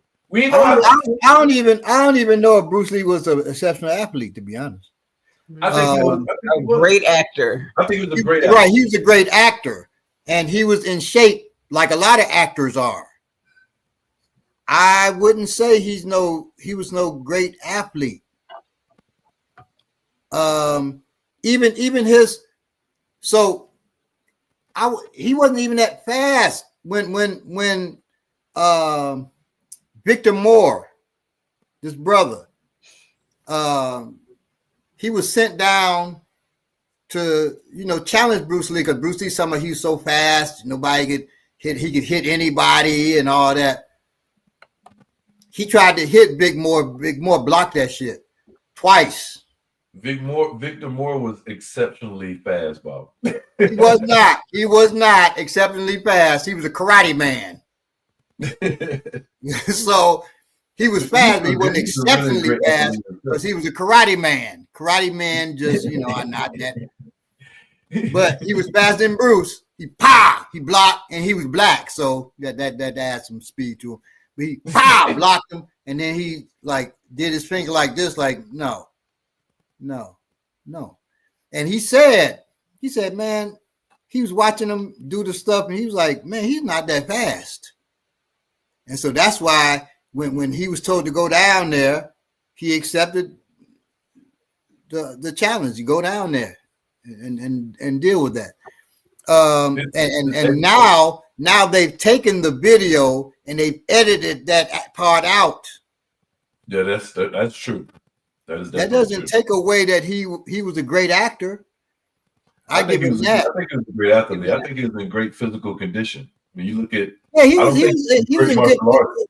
was in good physical condition. That doesn't make you a great athlete. A person can be in good condition, but not a great athlete. I hear you. I'm not going to argue that term because I wasn't around. I don't know. I don't know whether he was a great athlete or not, because I didn't know the man. I just thought I only seen certain film. I seen him do great. I seen him jump really high. I seen him do great acrobats as far as flipping. Oh, that was not him doing the acrobatic movement in Enter the Dragon when he flips over the dude. That was not him. I know that wasn't him. No, that was not him. But he still could flip. He still could jump pretty high. So I thought he was a good athlete. I thought body fat wise. Now that is different. You can be in great condition and not have any athletic skill at all. That's true. That. You know what? God dang it. God dang it. Got to be faster than that. You're right. He could be an excellent condition, physical condition, and not have athletic ability. Yes. I think without being a great athlete, definitely. What I give Michael Jai White is that he is a lifelong martial artist. He's been doing it since he was, I think, 8 or something like that. He's been several martial arts, as a matter of fact, and one of them is Kyokushin, the most important, because Kyokushin is a fighting art. That we talk about karate, I think that is the most combative and hardcore karate style there is. And about 250. And he's right. Well, that, but and he's quick. He's a big, quick dude. And yes, he's an actor, but he's serious about the martial arts. And he was a martial artist first. Even when he was even when he was a child, like 15 or something like that, it's video of him competing. Right. So, so yeah, people get real ones. Another real one, Idris Elba. When we talk about actors, Idris Elba fights in MMA. Obviously, he ain't doing it for the money. Yeah, Kyokushin, that's it. The bone breaking art. He obviously does not need the money. Idris Elba. Right. He just fights. He like the bang. Some people like the bang. He one of them folks. Bang, right. And he ain't small either. Tom Hardy fights. Like the He'll Bane. just show up. He'll just show up at a jiu-jitsu tournament and compete. He likes the Bane. So it's people that are real that are in Hollywood. Not many, but there are people that are real. When you see me in Hollywood, know that I'm real. And I'm not Illuminati. I'm coming to fight whoever. Any of y'all get in on social media and say I'm Illuminati, I'm coming for you. I'm telling you now. Now you're about to see him in this movie in a short film fight this dude who had 6 years of Wing Chun. I was gonna mention that too, Bob. That was really my jab at Wing Chun. You didn't know I had 6 years of Wing Chun. My wife didn't tell you that, did she? And then he just slices and dices the dude, right? When there's an Ice Cold Carter flick coming out. Now, that I absolutely want to do. We got to wait till we can really do it the right way. But yeah, so, we got to do that because it's going to have a lot of special effects and stuff like that. So we put some small projects out. We're going to be executive producing a project coming out soon, and hopefully from this momentum we'll be able to, get some funding and get this Ice Cold Carter thing off the ground. Yeah, when the project that we're executive producers of, we're also the fight choreographers of. So you're going to see some African martial arts in this film. That's pretty good. We'll be talking about that later in the future. Excitement. Things are happening. And again, don't forget, Virginia, the weekend of the 29th through the 31st, Richmond, Virginia, Happy Natural Festival and Farm Expo. Sign up. You can go to the Happily Natural website. You can go to their IG. There's a link. African Martial Arts. You can pre-register. I don't even think they're charging. I think they have it's a free will offering that they will accept, but it's no price. You can sign up. Yes, you can. So and you all can take a car or a bus. Well, a group of y'all can go up or down to Richmond, Virginia, and enjoy the weekend. It's a great weekend. It's going to have concerts with certain well-known performers. Free. And it's free. Yeah. It's free. Last year, Dead Prez was performing last year. Free. You can't Bilal. Right. You can't even. Oh, wow. You can't get free. You're right. Last year was Bilal. The year before that was Dead Prez. Right. Like free concerts. You can't beat that. So it's great. Even on Sunday, they have this elaborate brunch. All the food is fresh. It's really nice. So come out, support Black farmers. And they got vegan options too in that brunch. Yes. Great vegan, delicious. When you go out and Happily Natural Day, the festival, they got vegan food. They got, of course, chicken and all that kind of stuff too. Yep. Yeah. So all fresh. So it's a great time. And we always go to this vegan restaurant when we go to Richmond. Yes. So it's a real nice restaurant. And they have some good vegan restaurants in that area. They have good food in that area, to be honest. Yeah, absolutely. I really enjoy. Baba puts me on to all the Thai and the Indian food that I don't really know what he'd be ordering for me, but I love it. So we will see you guys there. Oh, I'm sorry. Go ahead. No, I just say we'll see you guys. We'll see you there if you join up. We'd love to have you in our class. Love to meet some of the people in our chat. Some of the people who watch. They may not be in the chat. We love the chance to shake your hand. So absolutely. Come out if you can. Like last year, we got one brother in the class, Rob Knox. Yes, and he's a real cool brother. And he's on here. Oh, that's just Knox. Yeah, that may be him. Yeah, maybe him. Oh, I thought you were. Oh, I thought you were saying that it was him. No, we didn't. Think I about just it. know there's a Knox on there, but his name doesn't have two X's. But Oh, okay. maybe Yeah. Rob. I don't think Rob Rob was in the. So we talked about Rob when we talked about Ninja Steve. Right. I Right, remember yeah, Ninja Rob. Steve. Yeah, and we will not go to that Indian restaurant when we go to Virginia No. because I Yeah, want to I'm eat. sure Ninja Steve has moved on. He didn't seem Ninja like Steve probably still at that restaurant. No, Ninja Steve is the pillar. He's the pillar of that community. I'm sure he's in there right. because they So would if just you're- let him if do you're whatever in he the wanted to community, do. you may just see Right. him. They Yeah. let him do anything. He I mean, the manager came out and talked to him after a while. It got just ridiculous. You know, I him was talking pissed. to us for 2 hours before taking our order. But I was mad. I got up and walked to the outside, walked to the bathroom, came back. 15 minutes later, he's still talking about it. God. Anyway. Anyway, y'all. Shout out to Couldn't be Ninja me. Steve. You're better than me. I just wanted to say one last thing about Bruce Lee. His Love acting it. skills are undeniable because he has convinced generations of people of his skill level just Right. off of his acting. So that right there, you Look. gotta, When he jumped in the air and stepped on that white man's neck, I was sure that he killed somebody in real life because of that face.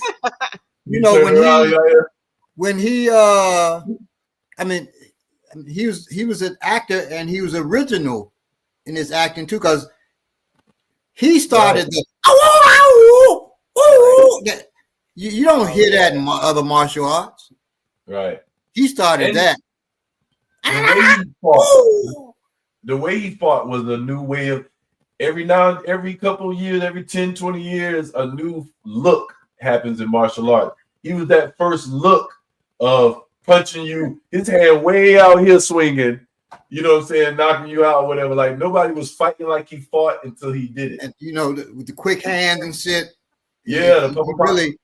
And then after him, really, the big, the person who did it the biggest after him was Steven Seagal, who's a joke now. With Steven Seagal, huh? That was, I'm disagreeing. That was the next big change. Yeah, Steven Seagal. People joke about him now, but Because he's a joke. he made a big difference in the films. In fact, a lot of people, I say most people who are under 50 who do Aikido, guarantee they were between like 40 and 25. They were influenced by Steven Seagal. That's why they're doing Aikido. He looked amazing on camera, and like I said, before Bruce Lee, everything was right. That's how they moved, like a little dance. And Bruce Lee was a lot more fluid. And then here comes Steven Seagal with this brutal. Jackie Chan was not Bruce's successor, and Jackie Chan didn't have the effect on the world like Bruce Lee and Steven Seagal did. No, his movies grew, and he was well liked, but he didn't change.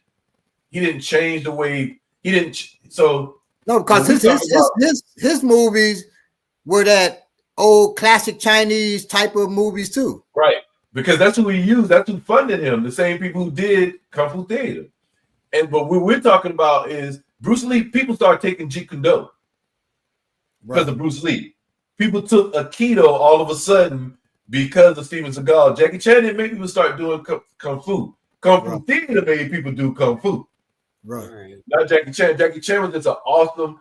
His stunts were amazing. He made great movies, but he didn't change. He didn't move the needle. Just like Ip Man, people got into Wing Chun. Ip Man was the next big thing. After Steven Seagal, Ip Man hit, and it changed things. Right. It changed the landscape of what we look at in martial arts. Knox says, once upon a time in Hollywood, they had Brad Pitt kind of punk Bruce Lee. Yeah. Oh yeah. Yeah, they did. Came from a story. His family says that that's false. Yeah, they really were up in arms about that whole situation. So I don't know if that's true about a stuntman fighting Bruce Lee and beating Bruce Lee and all that. But I will say, really, how would they know? You know, if they wouldn't have been there. right now, I know that Steven Seagal. You're right. Steven Seagal got whooped by Judo Gene LaBelle. Van Damme got beat by his bodyguard. Judo Gene LaBelle was on the set of, I think, Above the Law, the first movie. And Steven Seagal was bragging about how he, the most dangerous man in the world and all that. And Judo Gene LaBelle choked him out. Judo Gene LaBelle is a famous judoka. He wears he used to wear, he's dead now, but he used to wear a pink gi, and he would tear us up. Old man. Yeah, he's after he knocked Steven Seagal out. Steven Seagal came to and said, "Oh, I guess I'm the second most dangerous man." You not dangerous, dude. He not, but You're right. He recognized that man, Judo Gene LaBelle was dangerous. Exactly. Tony Jaa came with that Thai boxing style. That changed the landscape too. Yes. Tony Jaa, not only did he Thai box, Thai fist. In a lot of his movies, he would do continuous shot, not like fight cut, like after he does 3 moves and then he would do the whole thing just continuous. He was the first after Jackie Chan that really moved the needle with stunts. One thing I will say, and that's because he didn't know that these dudes wasn't doing their own stuff. Right. But you couldn't do high kicks like that and without wires. He didn't know nothing about no wires, so he just got his skill up and learned to leap high and kick high and all of that. Now that's true. Steven Seagal did hurt people on set. Yeah, because they stuntmen, they didn't know he was gonna be punching them for real. Yeah, but he got in one scene talking about Michael Jai White. Him and Michael Jai White did the scene together. He didn't hurt Michael Jai White because he knew better. He's gonna get. In fact, the producers wanted Michael Jai White to hurt him and asked him to do it, and he refused to do that. One thing I was gonna say that we do know about Jeff Speakman didn't do much, but no, Jeff Speakman didn't do Taekwondo. Jeff Speakman did The Perfect Weapon. They corrected The Perfect Weapon was great. I ain't gonna lie, that was great. But he didn't change anything because Steven Seagal, people thought it was the same thing. But I just want to say quickly, one thing we do know about Bruce Lee as far as fighting, because these are his own words. So we do know, like the movie said of his life, The Dragon, we do know the first time he fought a real master, the master broke his back. Like broke his back and put him in the hospital for weeks. And that's how he came up with Jeet Kune Do, his own style, because he realized that this Wing Chun thing is really, even though he ain't studied, but I think 5 years tops, but he realized that it wasn't for real combat, and he had to use other tools if he wanted to be, combative. So when he did fight a master, he got his back broke. When he fought when he did an exhibition with the guy, the black dude, he was inferior, and that's in his own words. So that's what we do know for sure. So anyway, I just wanted to put that out there because we do have this. There's a lot of mysticism surrounding Bruce Lee, and I don't want to shit on his name because I love Bruce Lee movies, and I think was a great actor again. So I love Bruce Lee. So I don't want to shit on his name, but I do want to get practical because once you believe in Dungeons and Dragons, then you can start believing in anything. You know what I'm saying? Yeah, but practical is what we want to be. So that's it for my rant. Somebody said practical magic. Is that a movie? It's not a- yeah, it it's not is. a- it's not I think it's a martial movie, arts. but it's not a martial art movie. We want to use practical spirituality, not magic. There you go. That is true. Whatever happened to Jeff Speakman, man? He was killing on Perfect Weapon. I saw Jeff Speakman in a interview recently. He just doing Kempo now. He just, you know. Well, I could imagine. He got blackballed from Hollywood. Oh wow! I was about to say I can imagine his being if he was teaching that his school probably prospered off of it. No, his school did, I'm sure, but he got blackballed from Hollywood because he was a difficult person to work with. Probably like this shit ain't real. We can't do that. That ain't gonna look real. No, they weren't even saying that. It was his energy was like, I'm the best thing since sliced bread. He was hard to work with directors, actors. So I should stop thinking that probably. Yeah, probably. Yeah. Nope. But yeah, well, now I do want to do even beyond Ice Cold Carter a serious, like I wrote the book Fist of Africa, which is a African martial arts book about fighting, in the octagon, if you will. I do want to do something that features African martial arts. We talk about the different looks and of martial arts and things like that. I do want to do that. You definitely have. Is that what that's called? The one with the older what's that? What's the one with the older MMA fighter that's rejuvenated? That's rejuvenated. Don't make me pull it up real quick because I got it in my notes. Yeah, you had a one with about the story of the guy who he was older. He was like in his 40s, an MMA fighter, but he looked good or whatever. And I think he found like a fountain of youth or something like that. It wasn't me. It is you. You sent me the script, man. Or it may be a script. I said a book. Oh, right.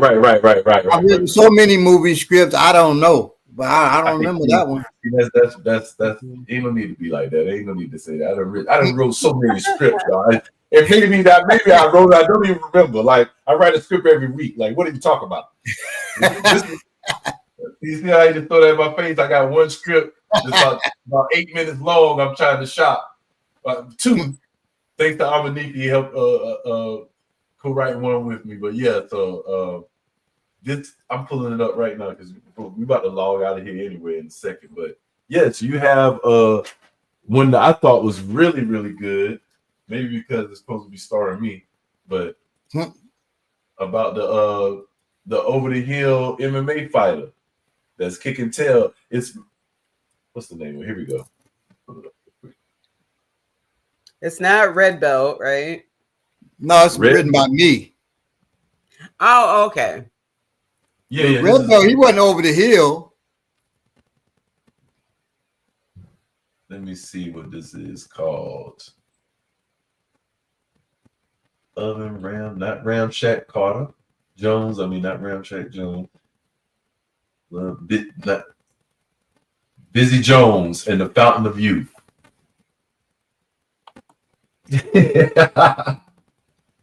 What? Are you serious? Yes. The title may be a working title, but I'm pulling it up right now on my big screen. Now, I remember I created a character called Busy Jones, and that was off of Belay Jones. But or the Busy Jones saga.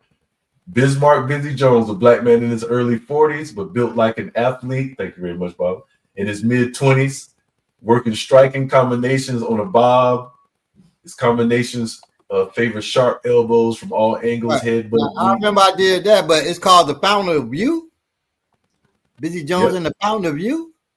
Yep, written by Balamoon Natali, based on, if any, the Busy Jones saga. See, he just got sleep right. God dang. I wish I was, I wish, you don't even remember right now. Goodness gracious, this is just crazy, man. Crazy. But yes, I can't wait to get some of these scripts. He got so many. I just want to get one of them.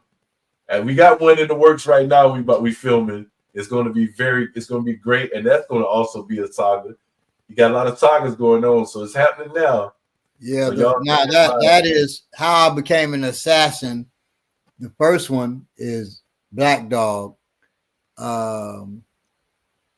Then I've written Mohan's part.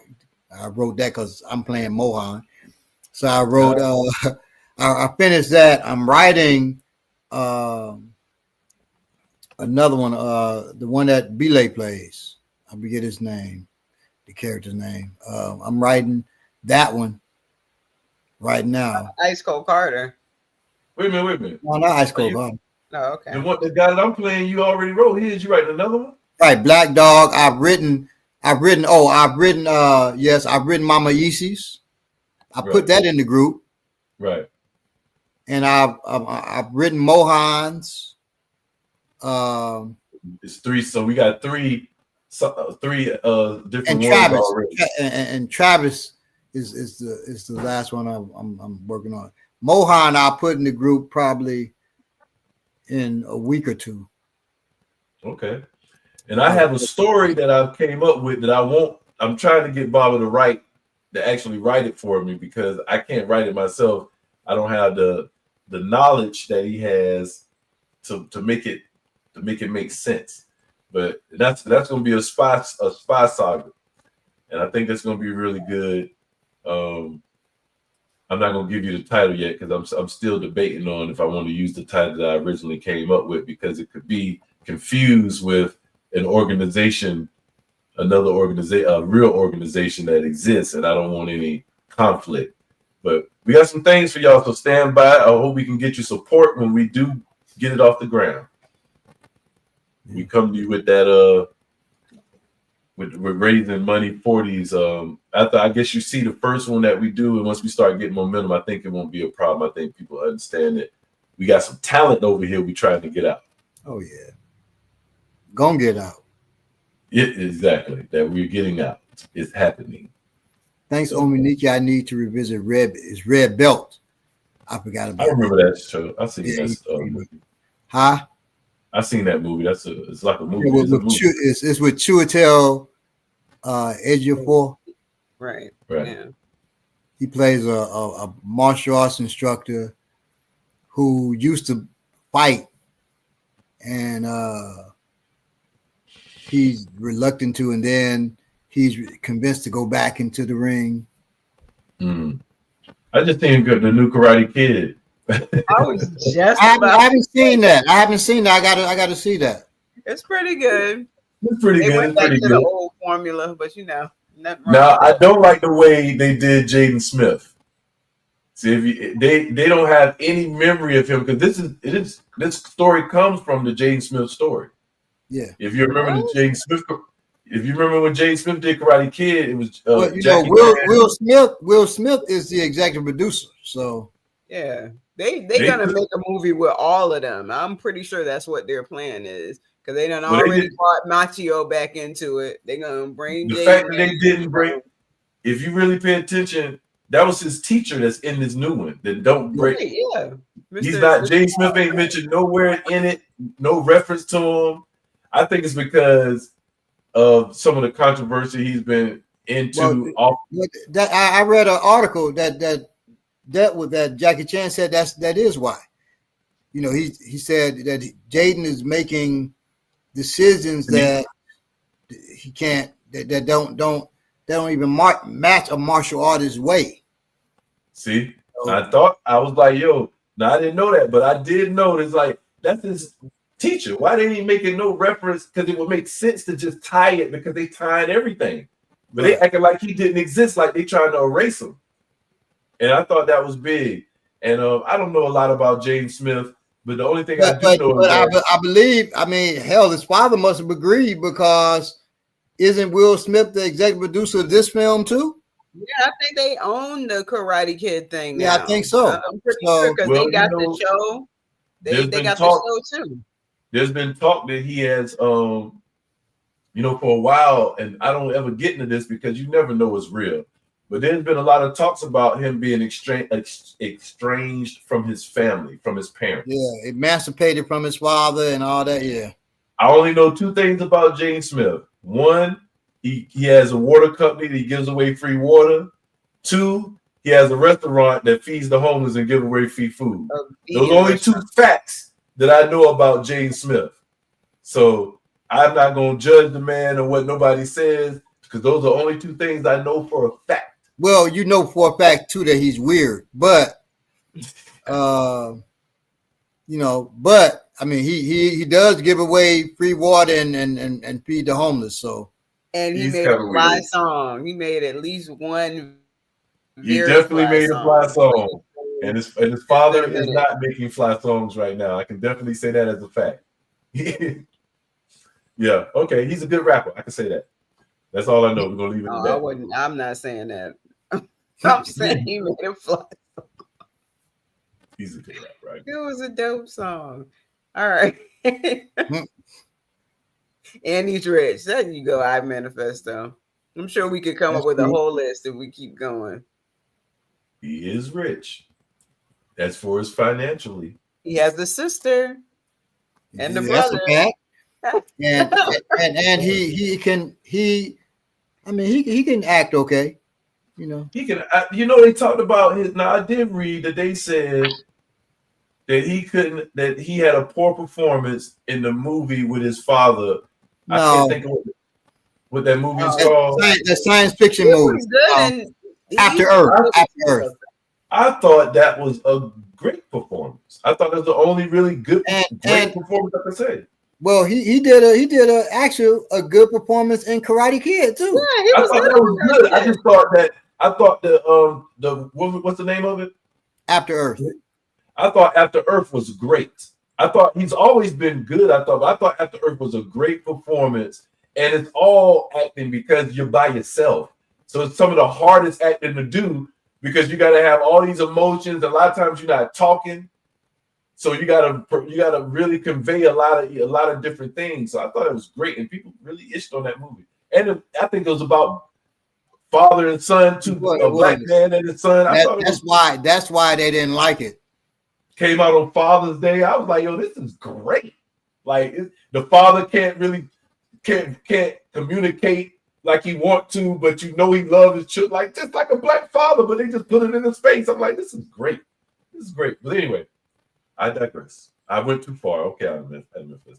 He said Nabile goes too far. I said he was a good rapper. Yeah. I didn't say he was an MC. I said a good rapper. You got to watch. I speak his first role was good acting. I don't know what his first role was. It wasn't when Will Smith wasn't the Get Down, was it? Homeless. No, remember when he was in the bathroom and he had his foot up against the door because they were sleeping in the bathroom. They had lost their house. I know Will Smith was in that. His son was in that too. Yeah, his son played his son in the movie. He holds his son on the bathroom floor. He was good. His wife on there, she was one of the great. She's one of the great actors of this decade because Andy Newton. For 5 years, I couldn't stand looking at her. After Pursuit of Happiness, she had me so mad. I could not look at that woman for 5 years, and she's beautiful. Every time I see her, that bitch, I swear. That's like the boy in on Power. People hate him. You got to be careful now because people be hating him. Yeah, I'm like, man, I just want to, and I'm like, man, I want to whoop that boy's ass. I can't remember his name, but he played Tariq. Yeah. Boy, that's what boy. And people just call him Tariq in the street. Right. Because I can't remember his name and nobody else can either. But that mug, he played that part. Make you hate him. Hilarious. What is his name? Kill Ghost, punk. Ha! Oh my goodness. Tyreek. Well, all right. All right, y'all. Well, thank Michael you Rainey all. Jr. Who? Okay. What is it? Michael Rainey Jr. Put some Michael respect. Rainey. Put Yep, some that's respect it. on his name. Yep. All right. Thank you all for joining us. Hope you learned something here. Who was that actor? Thandie Newton. I manifesto. Yeah, Thandie Newton. Yes. So hope you all enjoyed this. We'll be bringing more information to you all. Be safe while you're out there. Be safe in your homes, wherever you may be. Stay black, whatever it is that you may be. Love y'all. Peace. Peace.